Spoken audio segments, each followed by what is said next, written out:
अध्याय 14 तुगलक वंश पार्ट 3 फिरोज तुगलक 1351 से 1388 ईस्वी। श्रेणी 1 प्रारंभिक जीवन और राज्यारोहण। प्रश्न 1 फिरोज तुगलक का जन्म कब हुआ था? उत्तर फिरोज का जन्म 1309 ईस्वी में हुआ था। प्रश्न 2 फिरोज तुगलक के पिता और माता कौन थे? उत्तर उसके पिता सुल्तान घियासुद्दीन तुगलक के छोटे भाई रज्जब थे और माता अबोहर के भट्टी राजपूत राजा रनमल की पुत्री थीं।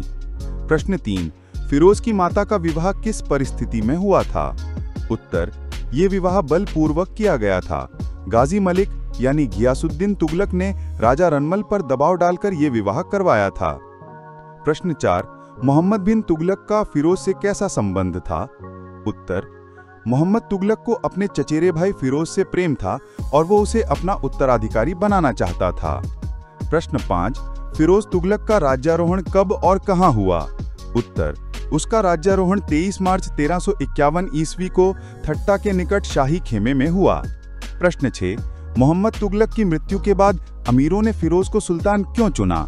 उत्तर क्योंकि सेना अराजकता की स्थिति में थी और उन्हें एक प्रौढ़ तथा योग्य नेता की आवश्यकता थी जो उन्हें कठिनाइयों से निकाल सके, और मोहम्मद की इच्छा भी यही थी।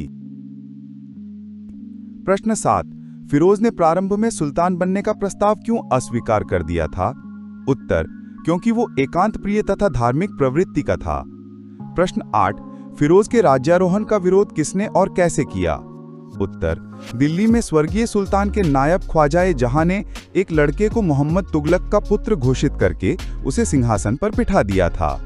प्रश्न 9 ख्वाजा जहां के उम्मीदवार का पक्ष क्यों असफल हो गया? उत्तर क्योंकि अमीरों ने ये मानने से इनकार कर दिया कि वो लड़का मोहम्मद का पुत्र है और इस्लामी विधिवेत्ताओं ने फैसला दिया कि अल्पवयस्क होने के कारण वो सुल्तान नहीं हो सकता। प्रश्न 10 सर वुल्जले हेग ने फिरोज के राज्यारोहण को सिंहासन अपहरण क्यों कहा है? उत्तर क्योंकि उनका मत था कि ख्वाजा जहां द्वारा गद्दी पर बिठाया गया लड़का मोहम्मद का औरस पुत्र था, इसलिए फिरोज का सिंहासन पर बैठना नियम विरुद्ध था। प्रश्न 11 डॉक्टर रामप्रसाद त्रिपाठी के अनुसार फिरोज के राज्यारोहण ने किन दो नए सिद्धांतों का प्रतिपादन किया? उत्तर पहला यदि सुल्तान की माता गैर मुस्लिम रही हो तो इसमें कोई आपत्ति नहीं। दूसरा ये आवश्यक नहीं कि सुल्तान एक प्रसिद्ध सैनिक हो। श्रेणी 2 गृहनीति और शासन व्यवस्था। प्रश्न 12 फिरोज ने सुल्तान बनने के बाद अपना प्रधानमंत्री किसे नियुक्त किया और उसे क्या उपाधि दी? उत्तर उसने मलिक मकबूल को अपना प्रधानमंत्री नियुक्त किया और उसे खान ए जहां की उपाधि से विभूषित किया। प्रश्न 13 खान ए जहां मकबूल का मूल धर्म क्या था और वो कहां से था? उत्तर वो तैलम्माना का एक ब्राह्मण था जो बाद में मुसलमान बन गया था। प्रश्न 14 फिरोज ने प्रजा को प्रसन्न करने के लिए सबसे पहले क्या कार्य किए? उत्तर उसने संपूर्ण राजकीय ऋण चुका दिया और ख्वाजा ए जहां द्वारा लुटाए गए धन को पुनः प्राप्त करने का प्रयत्न नहीं किया। प्रश्न 15 फिरोज अपने को राज्य का क्या समझता था? उत्तर वो अपने को राज्य का ट्रस्टी तथा जनता की भलाई के लिए जिम्मेदार समझता था। प्रश्न 16 फिरोज ने राज्य की आय का अनुमान लगाने का कार्य किसे सौंपा? उत्तर उसने ये कार्य ख्वाजा हिसामुद्दीन नामक एक अनुभवी राजस्व पदाधिकारी को सौंपा। प्रश्न 17 ख्वाजा हिसामुद्दीन ने खालसा भूमि का राजस्व कितना निश्चित किया? उत्तर उसने 6 वर्ष के परिश्रम के बाद खालसा भूमि का राजस्व 6 करोड़ 85 लाख टन का निश्चित किया। प्रश्न 18 फिरोज ने कितने कष्टप्रद करों को समाप्त किया? उत्तर उसने 24 कष्टप्रद करों को हटा दिया जिनमें मकान और चरागाह कर भी शामिल थे। प्रश्न 19 कुरान के नियम के अनुसार फिरोज ने कौन से 4 कर लगाए? उत्तर उसने 4 कर लगाए खराज यानी भूमि कर, खम्स यानी युद्ध में लूट का हिस्सा, जजिया यानी गैर मुसलमानों पर कर और ज़कात यानी मुसलमानों पर धार्मिक कर। प्रश्न 20 खम्स यानी लूट के हिस्से के संबंध में फिरोज की नीति अलाउद्दीन और मोहम्मद तुगलक से कैसे भिन्न थी? उत्तर अलाउद्दीन और मोहम्मद तुगलक लूट का 4/5 हिस्सा लेते थे, जबकि फिरोज ने इस्लामी नियम के अनुसार केवल 1/5 हिस्सा लिया और 4/5 सैनिकों के लिए छोड़ दिया। प्रश्न 21 फिरोज ने जजिया कर के संबंध में क्या महत्वपूर्ण परिवर्तन किया? उत्तर, सल्तनत के इतिहास में पहली बार उसने ब्राह्मणों पर भी जजिया कर लगाया जो पहले इससे मुक्त थे। प्रश्न 22, फिरोज ने उलेमा की स्वीकृति से कौन सा नया कर लगाया? उत्तर, उसने सिंचाई कर यानी हक ए शर्ब लगाया जो सरकारी नहरों से सिंचाई करने वाले किसानों को देना पड़ता था और इसकी दर उपज का 1/10 भाग थी। प्रश्न 23, फिरोज को बागों से कितनी वार्षिक आय होती थी?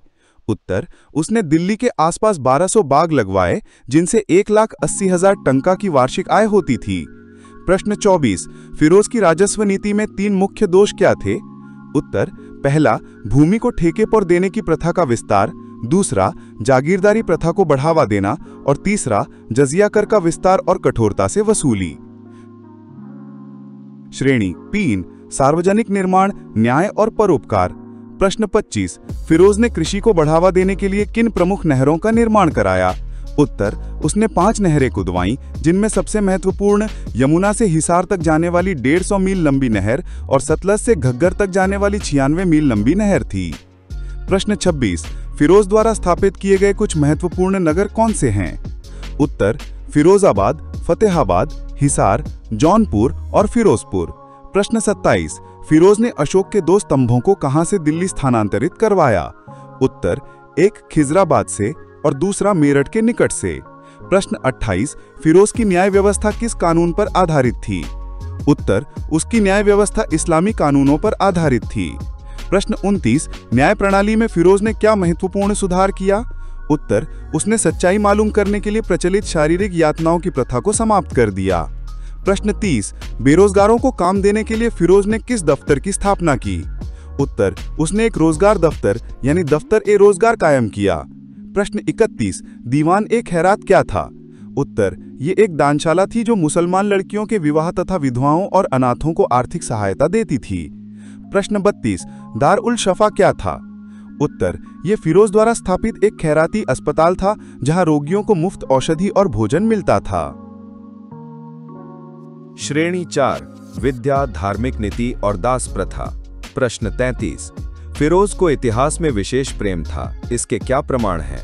उत्तर, जियाउद्दीन बर्नी और शम्से शिराज अफीफ ने अपने ग्रंथ उसी के संरक्षण में लिखे। उसने स्वयं फुतुहात फिरोज शाही नाम से अपनी आत्मकथा लिखी। प्रश्न 34, कांगड़ा विजय के बाद प्राप्त संस्कृत ग्रंथों का फिरोज ने क्या किया?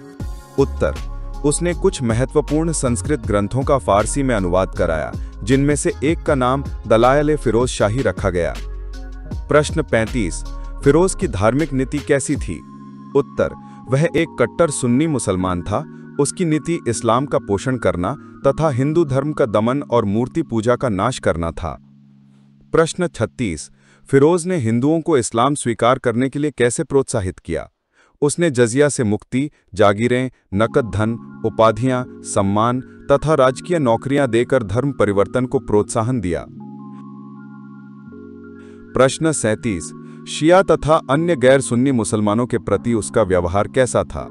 वह उनके प्रति भी असहिष्णु था। उसने शिया लोगों को दंड दिया और उनकी धार्मिक पुस्तकों को जलवा दिया। प्रश्न 38, फिरोज ने स्वयं को खलीफा का क्या घोषित किया? उसने अपने को खलीफा का नायब यानी प्रतिनिधि घोषित किया। प्रश्न 39, फिरोज को दासों का बहुत शौक था। उसके पास कितने गुलाम थे? उसके पास गुलामों की संख्या 1,80,000 तक पहुंच गई थी। प्रश्न 40, दास प्रथा दिल्ली सल्तनत के लिए हानिकारक क्यों सिद्ध हुई? क्योंकि दासों ने शासन में हस्तक्षेप करना प्रारंभ कर दिया, जिससे ये सल्तनत के छिन्न भिन्न होने का एक मुख्य कारण बनी। श्रेणी 5, सेना और विदेश नीति। प्रश्न 41, फिरोज की सेना का संगठन किस आधार पर किया गया था? उत्तर, सेना का संगठन सामंती आधार पर किया गया था, जहां सैनिकों को नकद वेतन के बजाय जागीरें दी जाती थीं। प्रश्न 42, फिरोज की सैन्य व्यवस्था में क्या प्रमुख दोष थे? उत्तर, जागीरदारी प्रथा से भ्रष्टाचार फैला, सैनिक सेवा वंशानुगत हो गई और सेना पर केंद्रीय सरकार का उचित नियंत्रण नहीं रहा। प्रश्न 43, फिरोज की विदेश नीति कैसी थी? उत्तर, उसकी विदेश नीति दुर्बल तथा अस्थिर थी। उसने दक्षिण के स्वतंत्र हो चुके राज्यों को पुनः जीतने का कोई प्रयास नहीं किया। प्रश्न 44, बंगाल पर फिरोज ने कितनी बार आक्रमण किया और उसका क्या परिणाम हुआ? उत्तर, उसने बंगाल पर 2 बार 1353 ईस्वी और 1359 ईस्वी में आक्रमण किया, लेकिन दोनों बार असफल रहा और उसे बंगाल की स्वतंत्रता स्वीकार करनी पड़ी। प्रश्न 45। बंगाल से लौटते समय फिरोज ने किस प्रसिद्ध मंदिर पर आक्रमण किया? उत्तर, उसने जाजन नगर उड़ीसा में स्थित पुरी के प्रसिद्ध जगन्नाथ मंदिर पर आक्रमण किया, उसे अपवित्र किया और मूर्ति को समुद्र में फेंकवा दिया। प्रश्न 46। नगरकोट पर आक्रमण का क्या परिणाम हुआ? उत्तर, 6 महीने के घेरे के बाद राजा ने समर्पण कर दिया। प्रश्न 47। सिंध पर फिरोज का आक्रमण सफल क्यों नहीं रहा? उत्तर, प्रारंभ में उसकी सेना को भारी क्षति हुई और उसे कच्छ के रण में भटकना पड़ा। बाद में अतिरिक्त सेना की मदद से जाम यानी राजा ने कर देना स्वीकार कर लिया, लेकिन यह विजय बहुत महंगी साबित हुई। श्रेणी 6। विद्रोह, अंतिम दिन और मृत्यु। प्रश्न 48। कतेहर के राजा खड़गू के विद्रोह का दमन फिरोज ने किस क्रूरता से किया? उत्तर, उसने कत्लेआम की आज्ञा दी, हजारों निरपराध लोग मारे गए और 23,000 लोगों को बंदी बनाकर बलपूर्वक मुसलमान बना लिया गया। प्रश्न 39। फिरोज के अंतिम दिन दुख में क्यों बीते? उत्तर, उसके उत्तराधिकारी पुत्र फतेह खां और फिर जफर खां की मृत्यु हो गई, जिससे वह शोक में डूब गया और उसकी निर्णय बुद्धि क्षीण हो गई। प्रश्न 50। फिरोज की मृत्यु कब हुई? 20 सितंबर 1388 ईस्वी को लगभग 80 वर्ष की अवस्था में उसकी मृत्यु हुई। प्रश्न 51। फिरोज ने अपनी मृत्यु से पहले किसे अपना उत्तराधिकारी नियुक्त किया? उसने अपने नाती गियासुद्दीन तुगलक शाह यानी फतेह खां के पुत्र को अपना उत्तराधिकारी नियुक्त किया। श्रेणी 7। व्यक्तित्व और मूल्यांकन। प्रश्न 52। किन इतिहासकारों ने फिरोज को सल्तनत युग का अकबर कहा है? उत्तर, हेनरी एलियट तथा एल्फिंस्टन ने फिरोज को सल्तनत युग का अकबर कहा है। प्रश्न 53। वी.एस. स्मिथ का फिरोज की अकबर से तुलना पर क्या मत है? वी.एस. स्मिथ का मत है कि फिरोज की अकबर से तुलना करना मूर्खता है। प्रश्न 54। फिरोज के चरित्र का कौन सा पक्ष प्रशंसनीय था? वह अपनी प्रजा का हितैषी था और उसने जनता की भौतिक समृद्धि के लिए बहुत कार्य किए, जैसे कृषि और व्यापार को बढ़ावा देना। प्रश्न 55। फिरोज ने राज्य के कार्यों के क्षेत्र का विस्तार कैसे किया? उसने जनहित के कार्यों जैसे रोजगार दफ्तर, दान विभाग, अस्पताल, शिक्षा संस्थान आदि की स्थापना करके राज्य के कार्यों का विस्तार किया। प्रश्न 56। एक शासक के रूप में फिरोज में क्या कमियां थीं?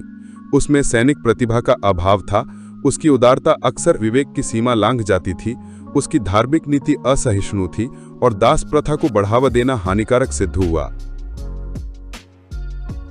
प्रश्न 57। सुल्तान की हानिकारक कोमलता का एक उदाहरण दीजिए।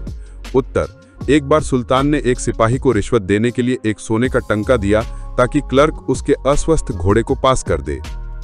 प्रश्न 58। डॉक्टर त्रिपाठी ने फिरोज की लोकप्रियता और सल्तनत की दुर्बलता के बीच क्या संबंध बताया है? उत्तर, डॉक्टर त्रिपाठी लिखते हैं कि जिन गुणों ने फिरोज को लोकप्रिय बनाया वे ही दिल्ली सल्तनत की दुर्बलता के लिए जिम्मेदार सिद्ध हुए। प्रश्न 59। फिरोज की सफलता का अधिकतर श्रेय किसे दिया जाता है? उसकी सफलता का अधिकतर श्रेय उसके प्रधानमंत्री खाने जहां मकबूल को दिया जाता है। प्रश्न 60। प्रधानमंत्री खाने जहां मकबूल के बारे में क्या विशेष बात थी? वह निरक्षर होते हुए भी एक प्रतिभाशाली राजनीतिज्ञ था और सुल्तान उस पर पूरा विश्वास करता था। प्रश्न 61। फिरोज तुगलक की माता ने अपने पिता से विवाह के लिए अनुमति क्यों दी? लड़की ने अपने पिता से कहा कि यदि उसके दिए जाने से परिवार और प्रजा अविश्वसनीय नाश से बच सकते हैं तो उसे विवाह में कोई आपत्ति नहीं है। प्रश्न 62। फिरोज की राजस्व नीति के फलस्वरूप जनता की समृद्धि का वर्णन शम्स शिराज अफीफ ने कैसे किया है? अफीफ लिखता है कि लोगों के घर अन्न संपत्ति, घोड़ों और फर्नीचर से भरे थे, प्रत्येक व्यक्ति के पास सोना चांदी था और कोई भी स्त्री आभूषण रहित नहीं थी। प्रश्न 63। फिरोज के शासनकाल में दिल्ली और दोआब का राजस्व कितना था? दोआब से 80 लाख टंका और दिल्ली का कुल राजस्व 6 करोड़ 85 लाख टंका तक पहुंचता था। प्रश्न 64। फिरोज ने कतेहर में विद्रोह का दमन करने के बाद अगले 5 वर्षों तक क्या किया? अगले 5 वर्षों तक वह प्रतिवर्ष एक बार स्वयं वहां की यात्रा करके उस अफगान सूबेदार के रक्तरंजित काम को पूरा करता रहा। प्रश्न 65। फिरोज के प्रधानमंत्री खाने जहां मकबूल का पुत्र कौन था जो उसके बाद प्रधानमंत्री बना? उसका पुत्र जॉन शाह प्रधानमंत्री बना और उसे भी खाने जहां की उपाधि मिली। प्रश्न 66। अपने अंतिम दिनों में फिरोज किस प्रधानमंत्री के षड्यंत्र का शिकार हुआ? वह अपने प्रधानमंत्री खाने जहां यानी मकबूल के पुत्र के षड्यंत्र का शिकार हुआ, जिसने उसे उसके पुत्रों के विरुद्ध भड़काया। देखने के लिए शुक्रिया। अगर आपको ये वीडियो पसंद आया तो मेरी कुछ और बेहतरीन सामग्री देखना ना भूलें। आपके लिए और भी बहुत कुछ इंतजार कर रहा है। और अगर आपने अभी तक सब्सक्राइब नहीं किया है तो बटन दबाएं और परिवार में शामिल हों।